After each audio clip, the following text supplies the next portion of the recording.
Hi, in this video I'm going to quickly go over order of operations.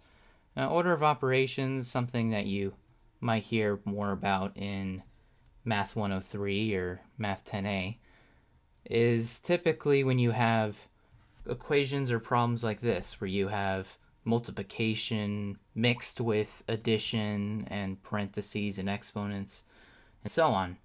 So when it comes to these, you want to make sure you do it in a proper order, because if you do it in the wrong order, you can get a completely different answer than what someone else got. So mathematicians kind of made this code to help everyone stay on the right track and get the right answer.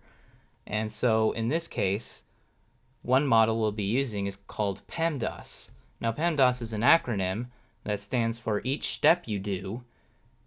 You could also use the mnemonic, please excuse my dear Aunt Sally. That's just another way you can remember it. And so if we look at this problem right here, and if we use this method on it, well, let's just see how that would work. So the first step we would do is parentheses. Now, parentheses could also refer to any other kind of group symbol, such as something like this, or even something like that. But usually it's going to be these group symbols. And so if you look, we already have something that's in grouped in parentheses. And so if we do that first, you get 7 squared, and so on. And so now that we don't have any more parentheses, we can pretty much check that off. The next step is exponents. So that's just pretty self-explanatory, and so we just use the exponents and kind of solve that. So in this case, we have 7 squared. So we have, if we solve that, we get that. And notice how I'm kind of doing one step at a time. So that's checked. Next, we multiply. But we have like 4 different things you can multiply here.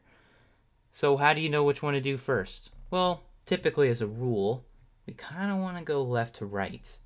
So if we do that, we first do the 3 times 49, which will be 147.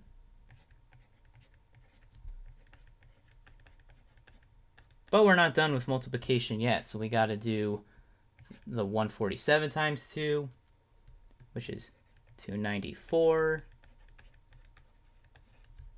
And we multiply that. So you get something like this. Now, we don't have anything else to multiply, so that's check. Do we have anything we can divide? Doesn't look so we just don't worry about that. Is there anything we can add? Not really. And so then we are down to our last step, which is subtract. And so we can subtract from this. So that gives us an answer of there. And so that's just a quick rundown on it. Hope you enjoy.